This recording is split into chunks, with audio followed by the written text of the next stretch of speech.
Muito bem. Estenda as suas mãos. Vamos estar abençoando essas vidas preciosas. Amém? Vamos orar? Pai, nós queremos louvar o teu nome. Te agradecemos por cada vida que está aqui. Te agradecemos porque tu és um Deus maravilhoso. E sabemos, Pai, que pela tua palavra, que delas é o reino dos céus. Pedimos a tua graça. Pedimos que o Senhor derrame sobre elas mais de ti. E que a mente de Cristo seja, Pai, a mente destas crianças. Abençoa as famílias. Derrama graça sobre cada pai, sobre cada mãe. Que o Senhor possa conduzir essas famílias para que elas possam chegar mais próximas do Senhor. Nós te louvamos, te agradecemos. Abençoa também as irmãs que com tanto amor e carinho vão ensiná-las. E que nós, como igreja, possamos valorizar essas vidas para saber que tu estás no controle das suas vidas. Em nome de Jesus. Amém. Amém. Podem ir, crianças. Nós estamos, nas quartas-feiras, estamos estudando o Evangelho de Jesus Cristo segundo o apóstolo João. E tem sido uma bênção. E essa quarta-feira que passou, nós estávamos em pouco número, mas foi tão tremendo que o Espírito ministrou no meu coração. Essa palavra é uma palavra para domingo. E nós vamos hoje ver no Evangelho de João, capítulo 13, abra sua Bíblia, capítulo 13 de João, vamos ler os primeiros versos, de 1 ao 17, e é um momento assim tremendo na vida de Jesus com seus discípulos. Diz assim então a palavra do Senhor: Ora, antes da festa da Páscoa, sabendo Jesus que já era chegada a sua hora de passar deste mundo para o Pai, como havia amado os seus que estavam no mundo, amou-os até o fim. E acabada a ceia, tendo já o diabo posto no coração de Judas Iscariotes, filhos de Simão, que o traísse, Jesus, sabendo que o Pai tinha depositado nas suas mãos todas as coisas e que havia saído de Deus e ia para Deus, levantou-se da ceia, tirou as vestes e, tomando uma toalha, cingiu-se. Depois deitou a água numa bacia e começou a lavar os pés aos discípulos e a enxugá-los com uma toalha com a que estava cingido. Aproximou-se, pois, Simão Pedro e lhe disse: Senhor, tu lavas-me os pés a mim? Respondeu Jesus e disse-lhe: O que eu faço não sabes agora, mas tu saberás depois. Disse-lhe Pedro: Nunca me lavarás os pés? Respondeu-lhe Jesus: Se eu não te lavar, não tens parte comigo. Disse-lhe Simão Pedro: Senhor, não só os meus pés, mas também as mãos e a cabeça. Porque bem sabia ele quem o havia de trair. Por isso disse: Nem todos estáis limpos. Então, depois que lhes lavou os pés e tomou as suas vestes e se assentou outra vez à mesa, disse-lhes: Entendeis o que vos tenho feito? Vós me chamais mestre e senhor, e dizeis bem, porque eu sou. Ora, se eu, senhor e mestre, vos lavei os pés, vós deveis lavar os pés uns aos outros. Porque eu vos dei o exemplo, para que, como eu vos fiz, façais vós também. Na verdade vos digo, que não é o servo maior do que o seu senhor, nem o enviado maior do que aquele que o enviou. Se sabeis estas coisas, bem-aventurados sois, se assim fizerdes. Amém, amados? Até ali. Hoje nós podemos nos debruçar diante das Escrituras e encontrar uma passagem com tanta profundidade que, mesmo através dos séculos, ainda ecoa no coração daqueles que seguem a Deus, dos seguidores de Cristo. E eu gostaria que nós pudéssemos hoje moldar nossa compreensão de Deus, porque é isso que Jesus veio fazer.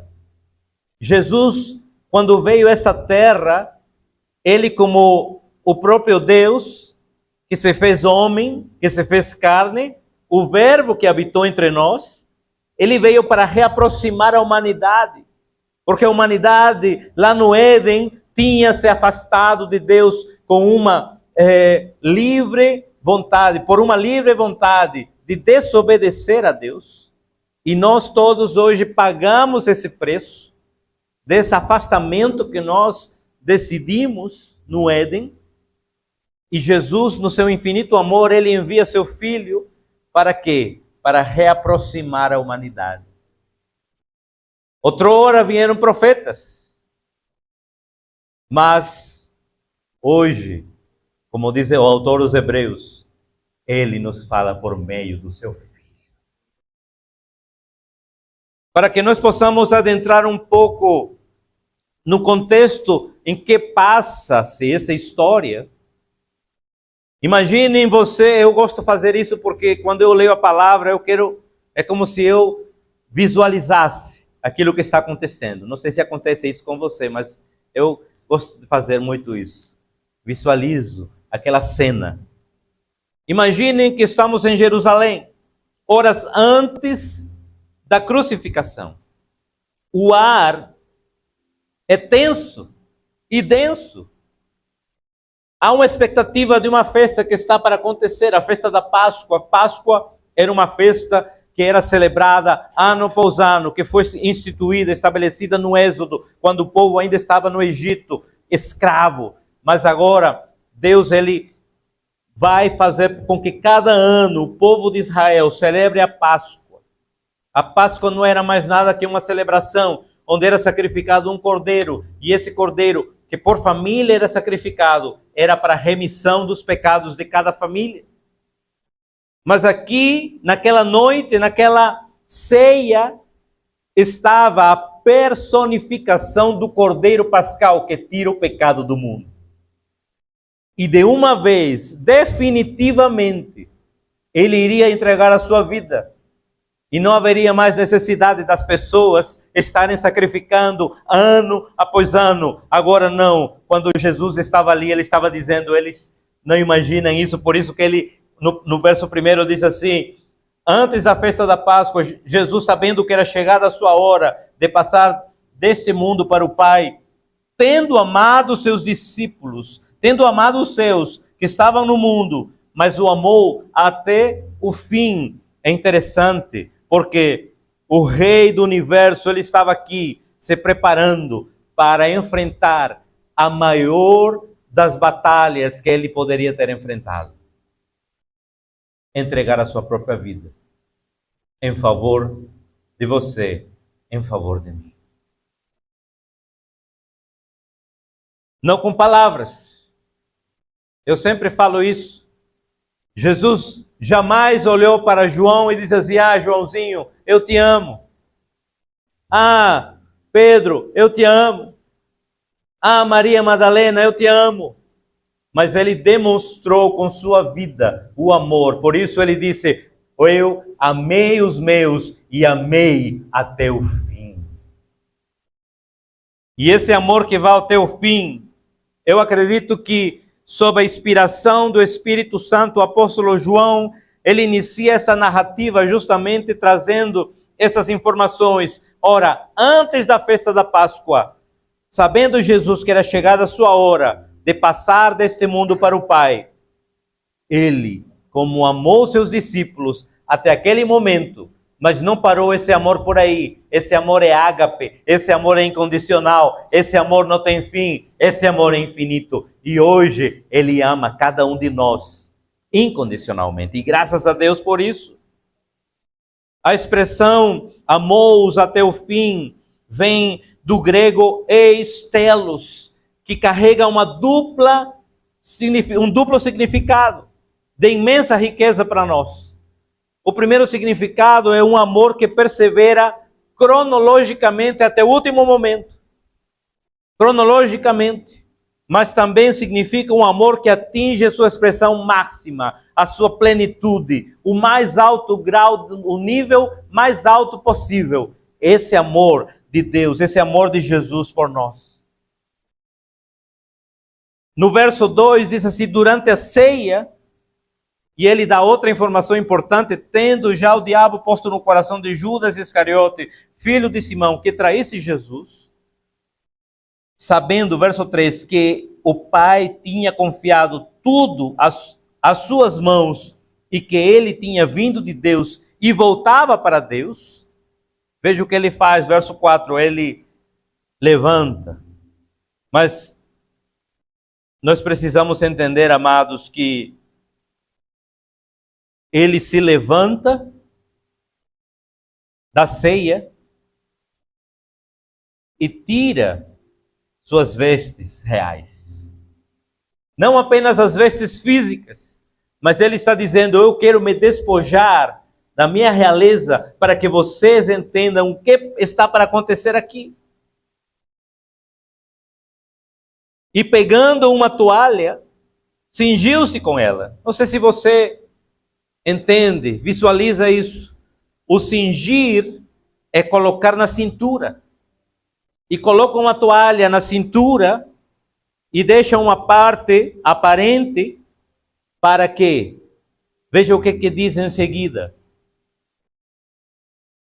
Verso 5, em seguida Jesus pôs água numa bacia e começou a lavar os pés dos discípulos e a enxugá-los com a toalha que ele estava cingido. A toalha e a bacia são símbolos. Símbolos de um ato servil, soberano. Jesus, com sua identidade e propósito firmemente estabelecidos, nesse momento ele realiza o impensável. Para que você possa entender o choque desse momento, o quão chocante é, o quão, talvez para nós, ou principalmente para quem estava naquele momento, isso era um absurdo, precisamos entender esse contexto cultural. As estradas da Palestina eram todas de terra, empoeiradas. E as pessoas não tinham um Citroën, um Renault, um Megane. Não. As pessoas andavam a pé. Quem mais tinha, talvez com um animal, um jumento ou um cavalo. Mas a grande maioria andavam a pé. E, na verdade, usavam sandálias. E lavar os pés de um convidado era uma tarefa de hospitalidade básica. Era como você hoje chegar da rua e lavar as suas mãos na sua casa.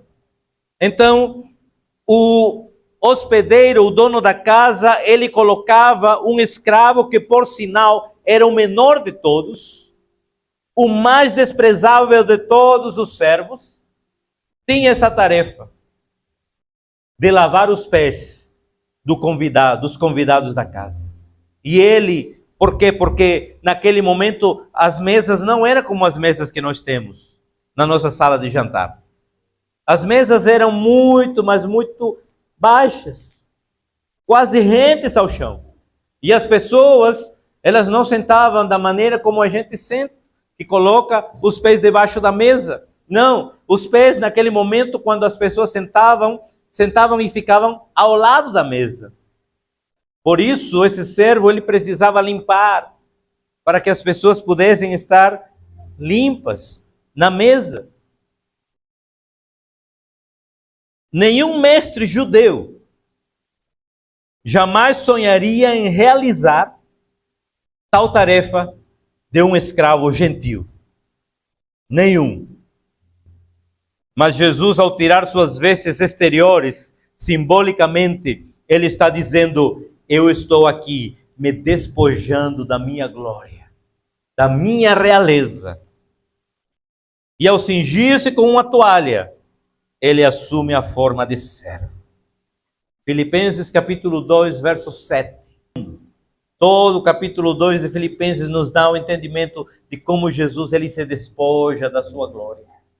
Filipenses 2:7, então, vai dizer que ele, despojando-se, não teve por usurpação nenhuma reputação, tomando a forma de servo, ele se fez semelhante aos... Olha para seu irmão e diga: se ele se fez semelhante a você, semelhante a mim. Ele, o Criador do universo, ele se ajoelha diante das criaturas para lavar a sujeira dos pés dos seus discípulos.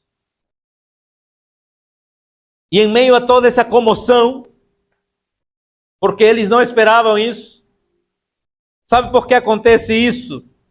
Porque se você vai e olha num evangelho correlato, eles estavam brigando, os discípulos, por quem era o maior. Olha, Pedro, eu sou o maior, Pedro. Não, João, eu sou o maior. E é interessante porque estávamos meditando isso na quarta-feira, quem estava aqui sabe. Passam anos e vão anos, mas a humanidade não muda. Qual é, muitas vezes, as desavenças na igreja do Senhor? Não porque eu quero aparecer mais, não porque eu quero ser melhor, não porque o meu cântico tem que ser mais ouvido, não porque o meu microfone tem que ser mais alto, não porque... Por quê? Porque a gente quer ser maior, melhor que os nossos irmãos. Quando o Rei da Glória, ele se despojou da sua majestade e ele lavou os nossos pés.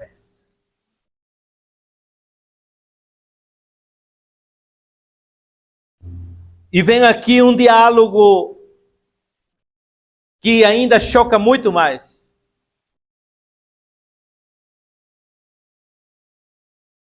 Verso 6. Quando se aproximou de Simão Pedro, este lhe perguntou. Pedro lhe pergunta: vai lavar os meus pés, Senhor? Jesus respondeu: o que eu faço, você não compreende agora, mas você vai entender depois. E Pedro disse: o Senhor nunca lavará os meus pés. Ao que Jesus responde: se eu não lavar, você não tem parte comigo. Então Pedro lhe pediu: Senhor, não somente os pés, mas também as mãos e a cabeça. Jesus respondeu: quem já se banhou não precisa lavar nada a não ser os pés, pois quanto ao mais está todo limpo. E vocês estão limpos, mas não todos, pois ele sabia quem era o traidor. Foi por isso que ele disse: nem todos estão limpos. A recusa de Pedro, embora bem intencionada, brota do orgulho e de uma compreensão equivocada sobre a obra de Cristo. Ele não consegue conceber que o Messias se humilhasse a ponto de lavar os seus pés como um servo, como o menor dos servos, como o mais pequeno de todos os servos, dos escravos. Não entra na cabeça dele, como muitas vezes não entra na nossa cabeça. Muitas vezes a nossa cabeça, ela não compreende que Jesus, ele sendo Deus, ele se humilhou, veio a esse mundo em forma de homem, se fez carne, habitou entre nós, para poder demonstrar o seu amor por nós. Se eu não te lavar, não tens parte comigo, foi a resposta de Jesus. E aqui o lavar transcende a água na bacia, aponta para a purificação espiritual do pecado, que somente Cristo pode realizar através do seu sangue derramado. Sem essa lavagem inicial, a justificação, ninguém pode ter comunhão ou parte com Deus. Não existe. É interessante porque aqui nós vemos que há duas coisas que precisamos compreender na nossa vida. duas distinções claras e bíblicas entre justificação e santificação. A justificação, ela refere-se ao banho completo, quando nós recebemos a Cristo como nosso Senhor e Salvador pessoal. E o Espírito Santo nos sela, nos limpa, nos lava de todo pecado. E a santificação é progressiva, porque embora hoje não andemos de sandálias pelas ruas de Valença, de Monção, de Cora, de Tominho, de Porrinho e outros lugares por aí, de Cerveira, mas andamos pelas ruas tortuosas do pecado e temos essa possibilidade de nos sujar do pecado. E aí Deus, no seu infinito amor, deixa que a palavra, junto com o Espírito, nos limpe diariamente. Assim como você precisa tomar banho, nós precisamos também tomar banhos espirituais, nos limpar. E esse lava-pés, ele anuncia mais esse processo de santificação. Porque a justificação é uma vez, definitivamente, quando você entende que você recebe Cristo como o seu único e suficiente Senhor e Salvador da sua vida. Aí você já está selado. Já houve a justificação pela sua vida. E nós vamos agora caminhar rumo à santificação. E a santificação é diária. A santificação tem que ser constante. Por isso que é um constante lavado de pés, que na verdade eu chamo agora o lavado do coração. Nós precisamos lavar o nosso coração todos os dias. Mas é interessante que ele diz assim, mas não todos, porque ele se refere a Judas Iscariotes, que estava fisicamente presente, mas participava, aliás, das atividades externas, mas na verdade ele nunca tinha experimentado o banho da justificação. É interessante isso. Continua o texto e diz: depois de ter-lhes lavado os pés, Jesus pôs de novo as suas vestimentas e, voltando à mesa, perguntou-lhes: vocês compreendem o que eu lhes fiz? Vocês me chamam de mestre e de Senhor e fazem bem, porque eu o sou. Ora, se eu, sendo Senhor e mestre, lavei os pés de vocês, também vocês devem lavar os pés uns dos outros, porque eu lhes dei o exemplo, para que, como eu fiz, vocês façam também. Em verdade lhes digo, que o servo não é maior do que seu senhor, nem o enviado maior do que aquele que o enviou. Se sabem essas coisas, bem-aventurados serão se as praticarem. Agora vem o grande desafio da vida cristã. O grande desafio não é o conhecimento, mas o grande desafio da vida cristã é a prática. É o dia a dia. É o que eu vou fazer com o conhecimento que eu estou adquirindo. É como quem fez o curso de veredas. Você recebeu informações importantes para a sua vida. Mas se você não colocar em prática e continuar amaldiçoando o seu cônjuge, de que adiantou? De nada. Porque agora que eu sei que eu preciso ser um agente de bênção na vida dos meus irmãos e do meu cônjuge, dos meus filhos, da minha família, eu preciso colocar isso em prática. A lição aplicada aqui é o exemplo a ser seguido. Após concluir a tarefa e reassumir sua posição, veja quão importante é ele agora. Novamente coloca as suas vestes. Ele está dizendo: agora estou colocando de novo a minha glória para que vocês entendam uma coisa. Jesus não estava instituindo uma nova ordenança ou um ritual. Por isso eu quero que você entenda com muito cuidado. Algumas pessoas já falaram, mas pastor, eu gostaria que fosse feito a cerimônia de lava-pés na igreja.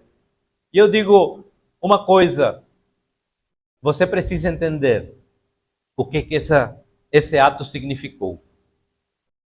Podemos fazer uma coisa assim simbólica, como já fizemos uma vez no Brasil, mas o ato de lavar os pés, ele é mais profundo do que apenas uma cerimônia, do que um rito. E precisamos ter cuidado porque, naturalmente, nós, seres humanos, gostamos de ritos, gostamos de rituais, gostamos de colocar as coisas como se fossem esses rituais, uma parte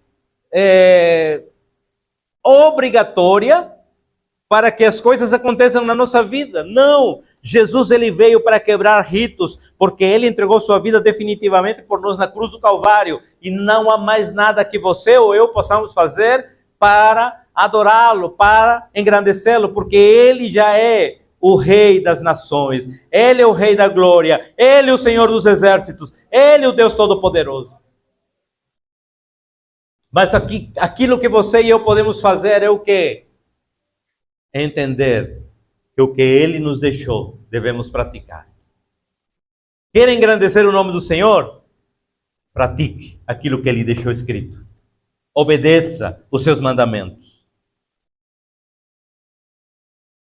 Ele estava estabelecendo um princípio fundamental da vida cristã.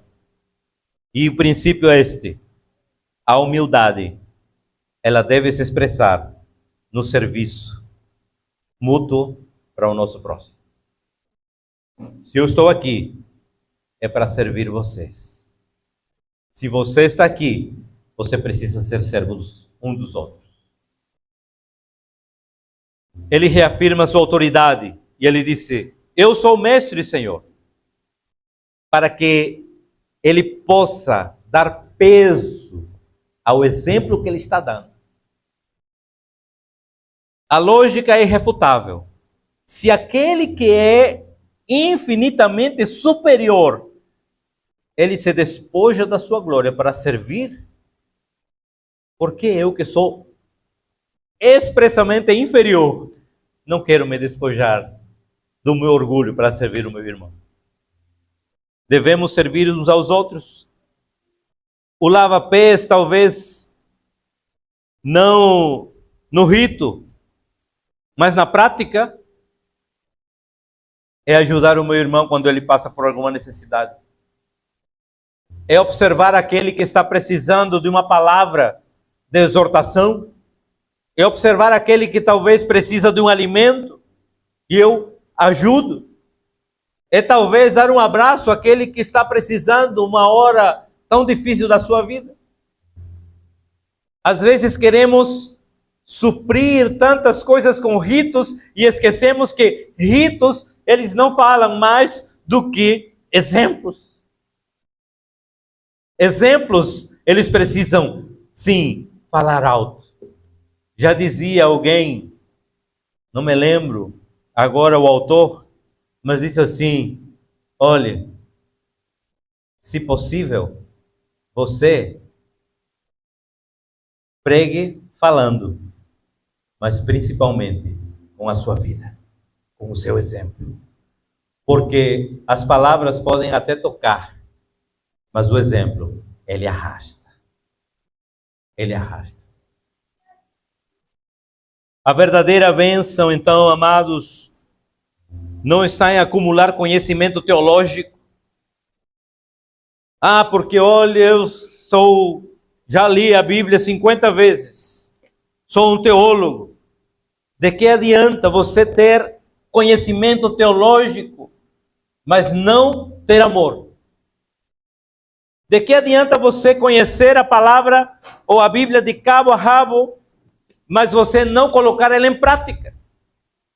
De que adianta você aqui dizer não, porque olha, eu sou PhD em teologia, mas na hora de ajudar aquele que está passando por alguma necessidade num momento difícil, não fizer, não adianta. Não adianta. Eu preciso compreender que preciso colocar a verdade em prática. A ortodoxia é a crença correta e deve inevitavelmente levar à ortopraxia, que é a prática correta. Ou seja, uma tem que depender da outra e estar caminhando juntas. Porque se eu apenas centrar na ortodoxia, eu vou esfriar o meu coração e ser tão frio e legalista a ponto de condenar o meu irmão, ao invés de, na ortopraxia, ajudá-lo. Nós precisamos muito mais do que a gente acredita.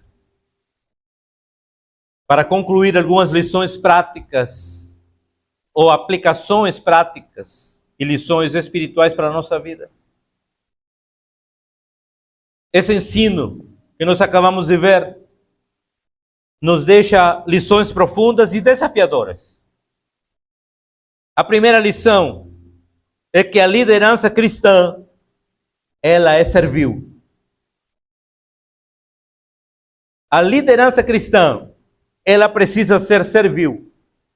Se você tem um líder, e isso quero que você olhe para mim, e que você, no dia que você olhar para mim, que não estiver servindo, fale, porque eu quero que você também seja um agente de Deus na minha vida. E diga, pastor, você está errado aí, você tem que melhorar nisso, porque eu também erro, porque eu também falho, porque eu também preciso ser exortado.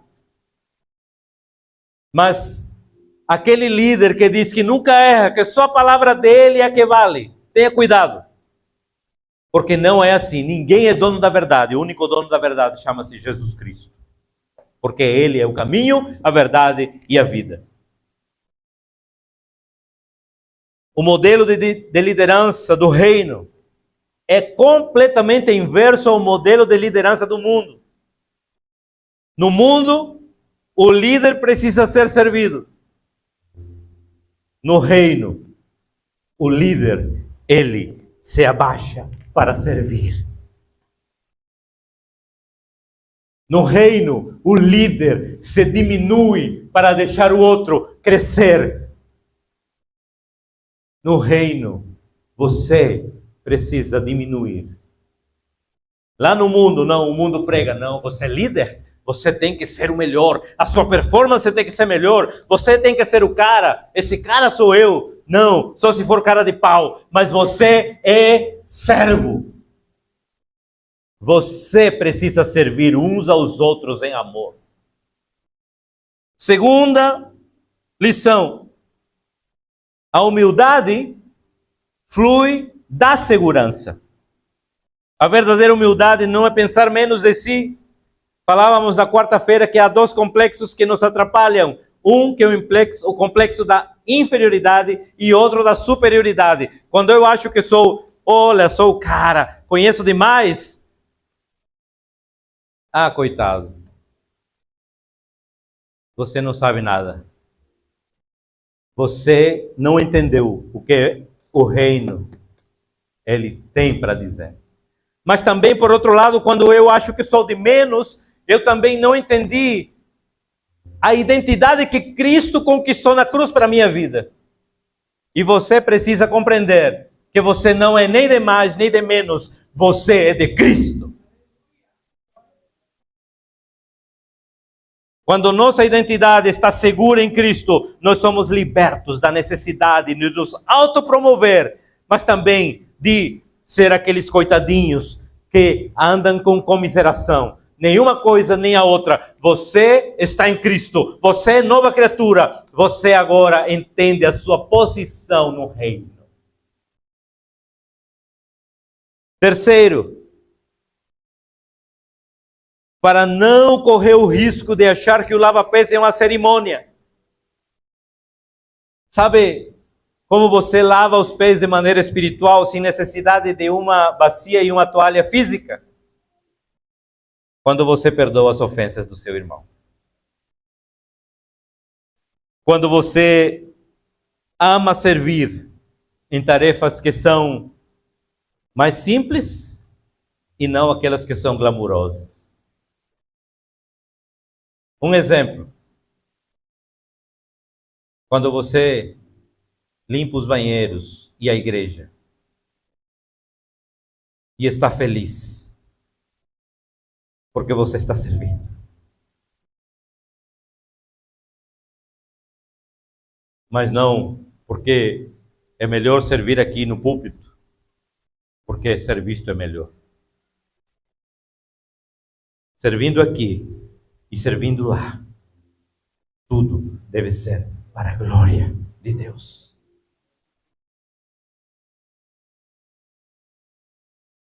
Quando você confronta em amor ou é confrontado em amor, é outra maneira de você lavar os pés do seu irmão. Quantas vezes, amados, eu já confrontei pessoas em amor. Alguns, graças a Deus, bem-sucedidos. Outros, nem vi mais a cara deles, não porque eu quis, mas porque foram embora. Mas eu fiz a minha parte. E é o que você precisa fazer. Faça a sua parte. Confronte em amor. Ame. Perdoe as ofensas. Porque só assim você está sendo servo. Porque só assim você está seguindo o exemplo de Cristo. E um outro pode ser também ter paciência com as fraquezas alheias. Às vezes a gente não tem paciência com os irmãos. Mas nós precisamos ser pacientes. Aliás, a paciência é um dos frutos do Espírito. E nós precisamos ter paciência. Porque imagina se Jesus não tivesse paciência conosco. Eu já estava exterminado da face da terra. Talvez você não, mas eu estava.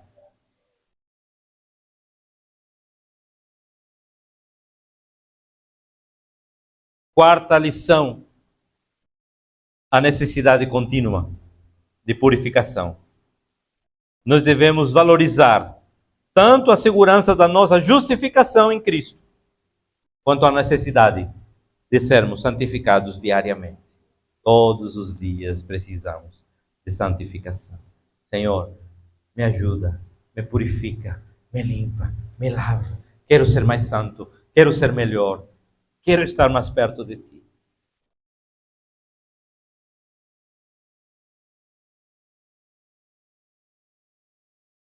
Para concluir, esse episódio que nós vimos, tão conhecido como lava-pés, é muito mais do que uma história comovente.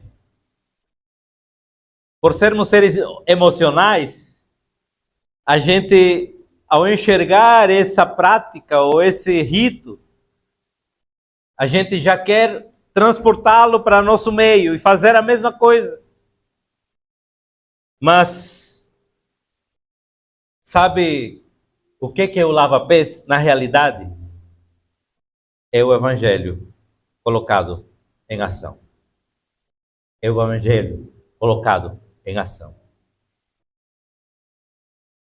Você não precisa de uma bacia e uma toalha física, mas você precisa de uma bacia e uma toalha no seu coração para perdoar a falta uns dos outros, para ajudar os outros em amor, para exortar o seu irmão em amor, para ter paciência com aquele irmão que às vezes tira a tua paciência.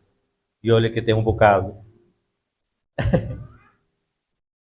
Mas você precisa andar com uma toalha e uma bacia no seu coração. Que o Espírito Santo grave essa imagem em nossos corações. Que possamos olhar para a bacia e a toalha não como símbolos de rebaixamento, mas como verdadeiros emblemas da realeza espiritual. Que em nossas igrejas, que em nossa igreja, em nossos lares, nosso testemunho possa ser conhecido como um servo de Deus, como uma serva de Deus. Como aquele povo que olha assim e diga, olhe, a irmã Lídia é uma serva de Deus.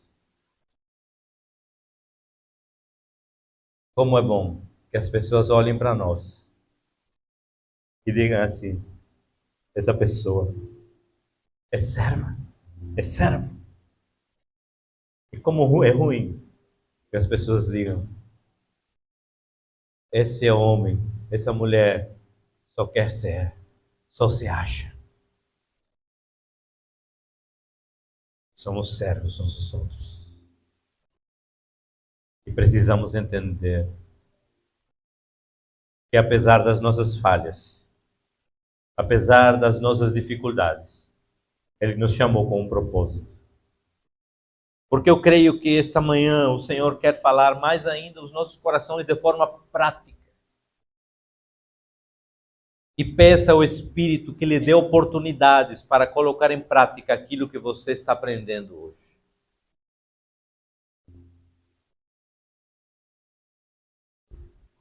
Para se colocar diante da presença do Senhor. Diga, Espírito Santo, ministra no meu coração. Ministra a tua vontade no meu coração. Me conduz. Me conduz. Porque eu quero ser servo. Eu quero ser servo. Tira de mim todo sofisma. Tira de mim toda a barreira. Tira de mim, Senhor, todo espírito de superioridade ou de inferioridade. Para que eu possa, Pai, entender que minha identidade está em Cristo. E não na minha performance. Não no meu conhecimento. Não naquilo que eu tenho. Não nas minhas posses. Mas a minha identidade está em Cristo Jesus. Vai ministrando sobre a vida da tua igreja. Vai colocando no coração dos teus filhos aqueles que eles precisam, Senhor, estar orando uns pelos outros agora. Que o Senhor possa fazer a sua vontade, o seu querer. Deixe que o Espírito ministre no seu coração e vá. E faça. Ore. Deixa Deus te usar. Deixa Deus falar. Seja usado por Deus, usada por Deus nesta manhã.